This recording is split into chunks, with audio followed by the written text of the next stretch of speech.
ഇന്ത്യയുടെ ഭരണാധികാരികളും അതോടൊപ്പം തന്നെ സൈനിക ഉദ്യോഗസ്ഥരും പലതവണ ആവർത്തിച്ചതാണ് ഓപ്പറേഷൻ സിന്ദൂർ അവസാനിച്ചിട്ടില്ല എന്ന്. ഇപ്പോൾ ദാ വീണ്ടും ഒരു ഭീകരാക്രമണം. അങ്ങനെയാണെങ്കിൽ ഓപ്പറേഷൻ സിന്ദൂർ വീണ്ടും ഉണ്ടാകുമോ?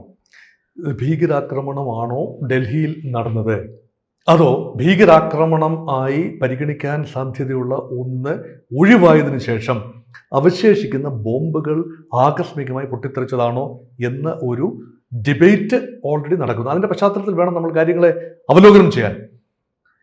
നമുക്കറിയാം, 4 ദിവസം 100 മണിക്കൂർ നീണ്ടുനിന്ന, കൃത്യമായി പറഞ്ഞാൽ മെയ് മാസം 7-ാം തീയതി മുതൽ 10-ാം തീയതി വരെ, 10-ാം തീയതി രാത്രി വരെ തുടർന്ന ഒരു ഓപ്പറേഷൻ സിന്ദൂർ പാകിസ്ഥാനിലെ സൈനിക കേന്ദ്രങ്ങളും തീവ്രവാദ കേന്ദ്രങ്ങളും ലഷ്കർ-ഇ തൊയ്ബയുടെയും ജയ്ഷെ മുഹമ്മദിൻ്റെയും തലസ്ഥാനങ്ങൾ അല്ലെങ്കിൽ ആസ്ഥാനങ്ങൾ, മൊറിഡ്കയിലെയും ബഹാവൽപൂരിലെയും ആസ്ഥാനങ്ങൾ തച്ചു തകർത്തുകൊണ്ട് ഇന്ത്യൻ വ്യോമസേന അതിശക്തമായ മറുപടിയാണ് പഹൽഗാമിലെ പാകിസ്ഥാൻ ഇൻവോൾവ്മെൻറ്റിന് നൽകിയത്.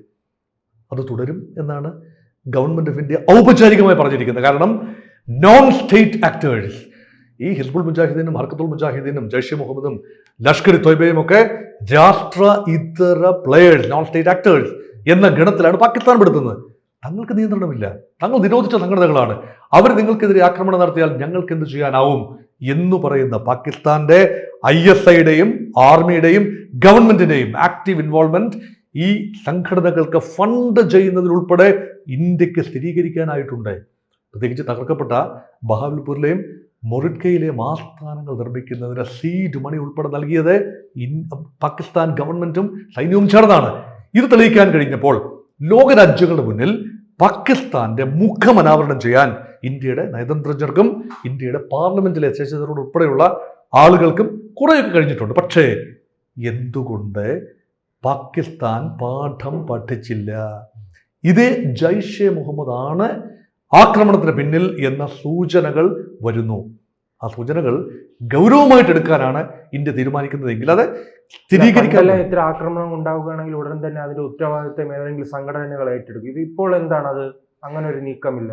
അതിനുള്ള പ്രധാന കാരണമായി ഇപ്പോൾ കരുതാവുന്നത് ജയ്ഷെ മുഹമ്മദ് അല്ലെങ്കിൽ ഏത് സംഘടനയാണോ ആക്രമണം നടത്താൻ ഉദ്ദേശിച്ചത്, അവരുദ്ദേശിച്ച സ്ഥലത്തോ സമയത്തോ രീതിയിലോ അല്ല ആക്രമണം നടന്നിരിക്കുന്നത്. ആത്യന്തികമായി 2 ലക്ഷ്യങ്ങൾ ഉണ്ടായിരുന്നു. ഒന്ന് നേരത്തെ പാളിപ്പോയി. ഒന്ന്, ദീപാവലി സമയത്ത് ഇന്ത്യയിൽ ആകമാനം ഉത്സവ അന്തരീക്ഷമാണ്. ആ സമയത്തെ മഹാനഗരങ്ങൾ ബോംബെയും ഡൽഹിയും കൽക്കട്ടയും ഒക്കെ കേന്ദ്രീകരിച്ച് ആക്രമണ പരമ്പര പദ്ധതി ഇട്ടിരുന്നു. പക്ഷേ ഇന്ത്യയുടെ ഇന്റലിജൻസ് സംവിധാനങ്ങൾ മുൻകൂട്ടി തന്നെ അതേക്കുറിച്ചുള്ള സൂചന, അതേക്കുറിച്ചൊരു വീഡിയോ നമ്മൾ അധിക ദിവസം മുൻപല്ല ചെയ്തിരുന്നു എന്നത് ഞാനിപ്പോൾ ഓർക്കുന്നു. അത് ഇന്ത്യൻ ഏജൻസികൾ കണ്ടെത്തി അവിടെ അതിനായി ശേഖരിക്കപ്പെട്ട സ്ഫോടക വസ്തുക്കളുടെ വൻ കൂമ്പാരം, 2900 കിലോഗ്രാം അമോണിയം നൈട്രേറ്റ് ഉൾപ്പെടെയുള്ള സ്ഫോടക വസ്തുക്കൾ അത് പിടിക്കപ്പെട്ടു. അത് ഡോക്ടേഴ്സിൻ്റെ കയ്യിൽ നിന്നാണ്. അതുകൊണ്ടാണ് വൈറ്റ് കോളർ ടെറർ എന്ന് പറയുന്നത്. ഡോക്ടേഴ്സ്, പ്രൊഫഷണലുകൾ ഇവരുടെ എല്ലാം കയ്യിൽ നിന്നും പിടിച്ചെടുത്തു. ആ ഒരു സ്ഫോടക വസ്തുക്കൾ ഇനി ഉപയോഗിക്കാൻ സാധ്യതയുണ്ട് എന്ന് ഇന്ത്യയുടെ ഇന്റലിജൻസ് ഏജൻസീസ് ഏർലി ഫൈൻഡിങ് ഇപ്പോൾ സ്ഫോടനത്തിന് ശേഷം, ആക്രമണം എന്ന് ഞാൻ പറയുന്നില്ല, സ്ഫോടനത്തിന് ശേഷം കണ്ടെത്തിയിരിക്കുന്നത് ജനുവരി 26-ാം തീയതി റിപ്പബ്ലിക് ദിനം, അതിൽ രാഷ്ട്രപതി ജനങ്ങളെ അഭിസംബോധന ചെയ്യുന്ന സമയത്ത് രാജ്യത്തിൻ്റെ വിവിധ ഭാഗങ്ങളിൽ ഒരു ഭീതി വിതച്ചുകൊണ്ട്, ഫിയർ സൈക്കോസും ജനറേറ്റ് ചെയ്തുകൊണ്ട് സ്ഫോടനങ്ങൾ നടത്താൻ കരുതി വെച്ച ആയുധങ്ങളും അല്ലെങ്കിൽ സ്ഫോടക വസ്തുക്കളും ഡിറ്റോണേറ്ററുകളും 20 ഡിറ്റോണേറ്ററുകൾ പിടിക്കപ്പെട്ടു. 20 ഇടത്തെങ്കിലും മിനിമം സ്ഫോടനം നടത്താനുള്ള പദ്ധതിയാണ്. അതാണ് അൺട്രാവൽ ചെയ്തിരിക്കുന്നത്. അങ്ങനെയെങ്കിൽ അതിന് പിന്നിൽ ഒരു ശുഭ മനസ്സല്ല, അല്ലെങ്കിൽ ഒരു സിമ്പിൾ മനസ്സല്ല. അതിന് പിന്നിൽ വ്യക്തമായ ധാരണകളുണ്ടാവും, രാഷ്ട്രാന്തര ചില തീരുമാനങ്ങളുണ്ടാകും. അവിടെയാണ് പാകിസ്ഥാന്റെ ഇൻവോൾവ്മെന്റ് ഇപ്പോൾ അദൃശ്യമായതെങ്കിലും പാകിസ്ഥാൻ ഇൻവോൾവ്മെന്റ് സംശയിക്കുന്നത്. അതുകൊണ്ടാണ് സുരക്ഷാകാര്യ സമിതി, മന്ത്രിസഭയുടെ സുരക്ഷാകാര്യ സമിതി യോഗം ചേർന്ന് ഉടനെ തന്നെ അതിനുള്ള ഭാവി ആക്ഷൻ തീരുമാനിക്കുമെന്ന് പറയുന്നത് അതുകൊണ്ടാണ്. അതുകൊണ്ട് ഇതിനെ ഒരു ഒറ്റപ്പെട്ട സംഭവമായി കാണാനാവില്ല. അപകടമാണ് ഇവിടെ സംഭവിച്ചിരിക്കുന്നത് എന്ന നിഗമനമാണ് ഇപ്പോൾ. ഭീകരാക്രമണം നടത്താനുള്ള പദ്ധതി പൊളിഞ്ഞു.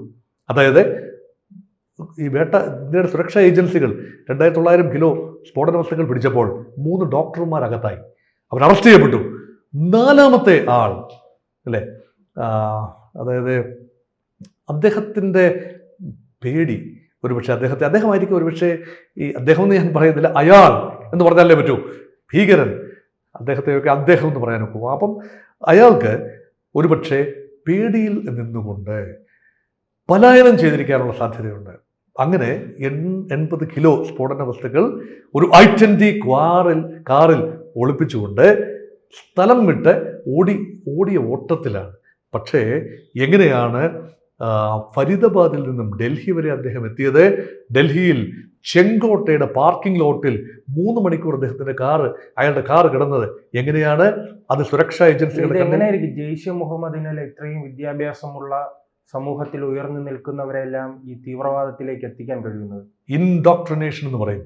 നിരന്തരമായി ബുദ്ധി കൂർമ്മതയുള്ളവരാണല്ലോ, വിദ്യാസമ്പന്നരാണല്ലോ ഡോക്ടർമാർ. അവരുടെ ഇടയിലേക്കൊക്കെ അവരുടെ IQ ഉപയോഗിച്ചുകൊണ്ട് അവരുടെ ഹൃദയങ്ങളെ കവരുന്ന രീതിയിൽ, അവരുടെ മനസ്സുകളെ സ്വാധീനിക്കുന്ന രീതിയിൽ ശക്തമായ ഇൻഡോക്ട്രിനേഷൻ സ്വാധീനം ചെലുത്തുകയാണ്.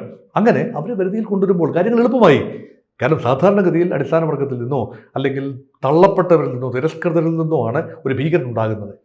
സാമ്പത്തികമായി പിന്നാക്കം നിൽക്കുന്ന വിഭാഗങ്ങൾ, അവർക്ക് അഷ്ടിക വകയില്ല നിൽക്കുമ്പോൾ ഭീകര പ്രവർത്തനം ഒരു ആദായ മാർഗമായി കാണുന്നു, അല്ലെങ്കിൽ രക്ഷാമാർഗമായി കാണുന്നു. ഇതങ്ങനല്ല. സമൂഹത്തിൽ വിലയും നിലയും ഉള്ളവരെ പോലും അവരുടെ മനസ്സിനെ സ്വാധീനിക്കുന്ന രീതിയിൽ ഭീകരത വളർന്നിട്ടുണ്ട് എങ്കിൽ ഗൗരവമായി പരിഗണിക്കേണ്ട വിഷയം തന്നെയാണ്.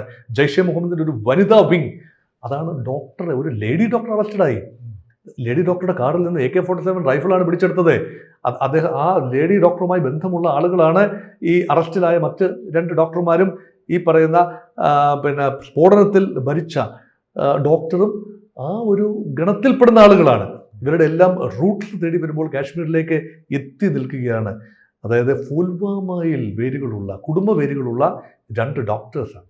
അപ്പം അവരുടെയൊക്കെ പശ്ചാത്തലം തേടി പോയാൽ ഇതിൽ നിന്ന് മനസ്സിലാക്കുന്ന കാശ്മീരിൽ ഇപ്പോഴും ജനങ്ങൾക്ക് മാറ്റമില്ലെന്നാണ്. കാശ്മീരിലെ ജനതയുടെ ചെറിയ ഒരു പങ്ക്, വളരെ മിനിസ്ക്യൂൾ ഒരു പങ്ക് ഭീകരതയെ ഹാർബർ ചെയ്യുന്ന, അഭയം കൊടുക്കുന്ന കാര്യം. നോക്കൂ, ഇവിടെ പഹൽഗാമിൽ ആക്രമണം നടത്തിയ ഭീകരർ എത്ര മാസം മുൻപായിരിക്കാം കടന്നു വന്നത്? അവർക്ക് ഇന്ത്യയിൽ താമസിക്കാനുള്ള ഭക്ഷണവും വസ്ത്രവും മറ്റു കാര്യങ്ങളും ഒളിയിടവും ഒരുക്കി കൊടുത്ത് ഇന്ത്യൻ പൗരന്മാർ തന്നെയല്ലേ, കാശ്മീരിലെ ആളുകൾ തന്നെയല്ലേ? അതുകൊണ്ട് ഇവരൊക്കെ സൈലൻ്റായി പ്രവർത്തിക്കുന്നു. മാന്യതയുള്ള ആളുകളായിരിക്കാം പുറമേ. അതുകൊണ്ടാണ് സ്ലീപ്പർ സെല്ലുകൾ എന്ന് പറയുന്നത്.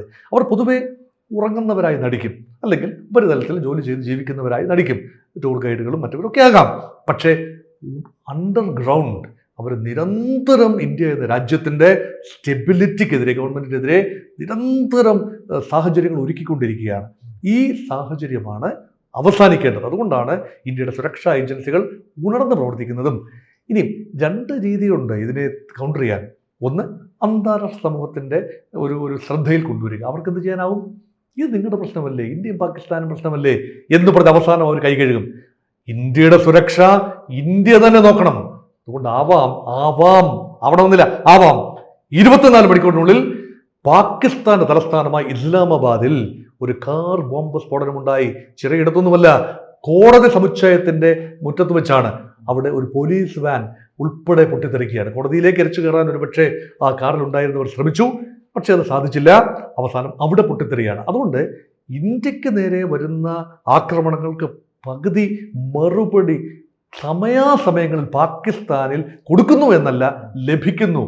അവരുടെ സ്വയം കൃതാനർത്ഥം എന്ന് പറയുന്നതാണോ, അതോ അജ്ഞാതരുടെ വെടിയേറ്റ് ചിലരെങ്കിലും മരിക്കുന്നു എന്നാണോ, അതോ ആകസ്മികമായ സ്ഫോടനങ്ങൾ ഉണ്ടാകുന്നതാണോ, കാവ്യനീതിയാണോ? അതൊക്കെ നമുക്ക് വിശകലനം ചെയ്യേണ്ട കാര്യങ്ങളാണ്. പക്ഷെ ഒരു കാര്യം ഉറപ്പാണ്, പാകിസ്ഥാന്റെ ഗവൺമെന്റ് മുൾമുനയിലാണിപ്പോൾ.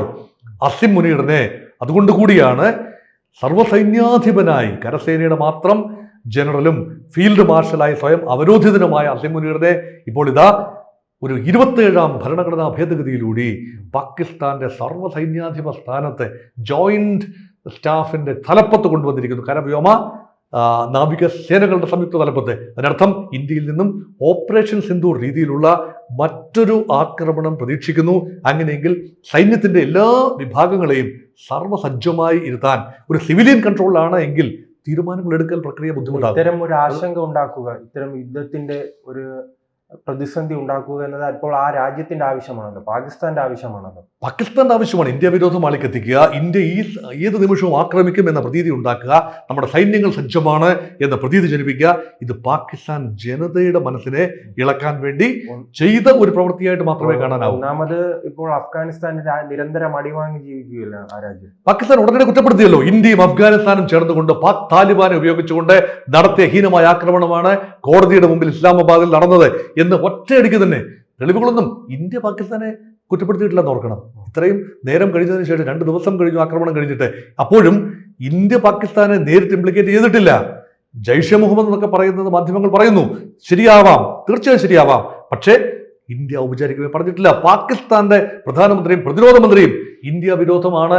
ആ നിമിഷം തന്നെ ഒരു സ്ഫോടനം നടന്നു എന്ന് പറഞ്ഞപ്പോൾ ഉടനടി ഇത് പാക് താലിബാനാണ് ചെയ്തിരിക്കുന്നത്, അഫ്ഗാനിസ്ഥാൻ ഗവൺമെന്റിന്റെ ഒത്താശയുണ്ട്, അഫ്ഗാനിസ്ഥാനെ സഹായിച്ചുകൊണ്ടിരിക്കുന്നത് ഇന്ത്യയാണ്, അതുകൊണ്ട് ഇന്ത്യ പാകിസ്ഥാനെ ആക്രമിച്ചിരിക്കുന്നു എന്ന മട്ടിലുള്ള പ്രചരണമാണ് പാകിസ്ഥാൻ ഗവൺമെന്റിന്റെ ഭാഗത്തുനിന്ന് നടത്തിയിരിക്കുന്നത്. അതുകൊണ്ട് 2 രീതിശാസ്ത്രങ്ങൾ, 2 ജനതകൾ, 2 ഭരണകൂടങ്ങൾ, 2 രീതിശാസ്ത്രങ്ങൾ, ഇവ തമ്മിലുള്ള ഏറ്റുമുട്ടലാണ്, മാറ്റുരയ്ക്കലാണ് ഇപ്പോൾ നടന്നുകൊണ്ടിരിക്കുന്നത്. അതിനൊരു നിമിത്തമായി വന്നിരിക്കുന്നതാണ് ഡൽഹിയിൽ കഴിഞ്ഞ ദിവസം നടന്ന സ്ഫോടനം. കൂടുതൽ വാർത്തകളും വിശേഷങ്ങളും നിങ്ങളിലേക്ക് എത്താൻ ABC മലയാളം സബ്സ്ക്രൈബ് ചെയ്യുക, ബെൽ ബട്ടണും അമർത്തുക.